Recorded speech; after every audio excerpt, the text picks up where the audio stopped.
Awesome. So chapter 7 of Gary V, content and context. It's been a while since I made a video, and I know this one's coming up late, but I recently started school, and so trying to fit this into the schedule and working on that. More scheduling videos are to come and all that, but I'm trying to stay on top of it. And this was a really long chapter. I'd say it was like 30 pages plus. So content and context, and I try to boil it down and keep it short. It's still, though the notes is a page long, I know the font's big, but whatever.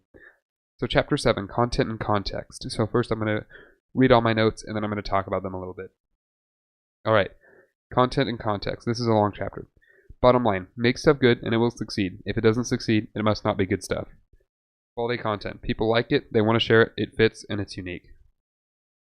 Supermarket. Don't cram hooks, trying to sell people things, down people's throats.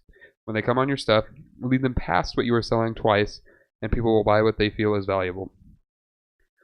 Platforms. Do what you're best at. If you speak well, do video. If you're a writer, start a blog, use Twitter. Use Twitter, not use Twitter. Used Twitter.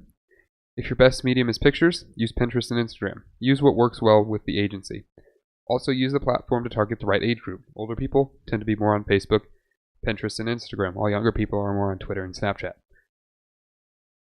Think of the categories this way to target correctly.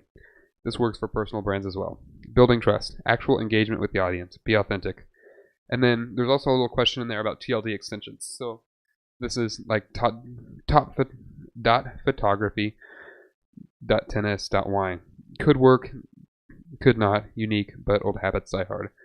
And that's kind of what Gary talks about answering that question. So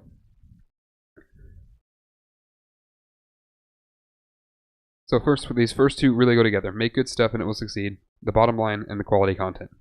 It's got to be good and it will succeed. If you think it's good, but it's not succeeding, then it must not be good enough.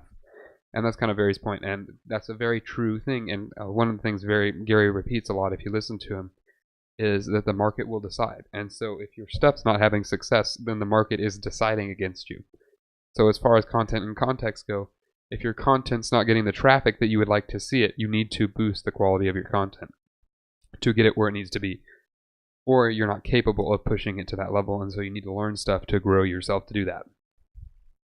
This supermarkets part has to do with people's websites and how people try to drive traffic to their websites when it might be easier to post things on social media accounts and then later draw them into what you do. And then when you do, instead of just saying, hey, sign up for my subscription email service that costs, join my Patreon, buy this from me, click this and buy. Instead of doing that, just like put that on the sides and then give them value. And then at the end, put that there or something like that. And then so when they're scrolling around on your website, the cells are there on the side as supplemental, not the core value.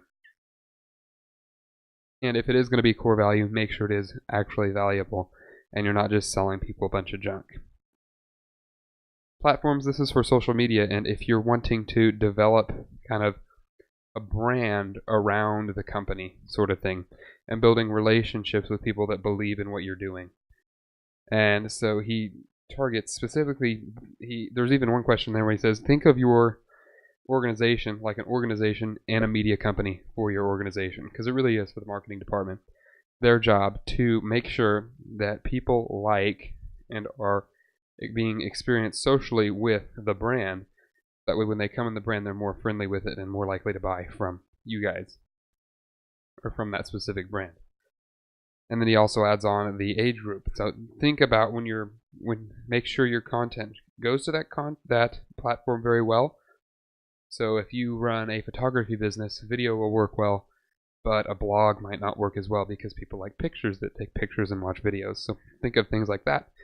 And then being wise about, okay, if you're a wedding photographer, maybe it's not the best to post on Facebook because younger people tend to use Twitter and Snapchat, and younger people are people getting married because older people are already married. And thinking through things like that. And building trust, actually engaging, there's a section in there about automation and how you can automate things. And automation, he says, should go to the point of when you don't need a human, but when it should not try to act like a human. That's what automation should not do.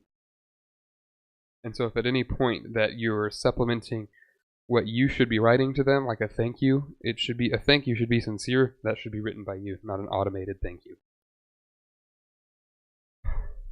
And then the TLDE extensions at the bottom, the photography, tennis, wine.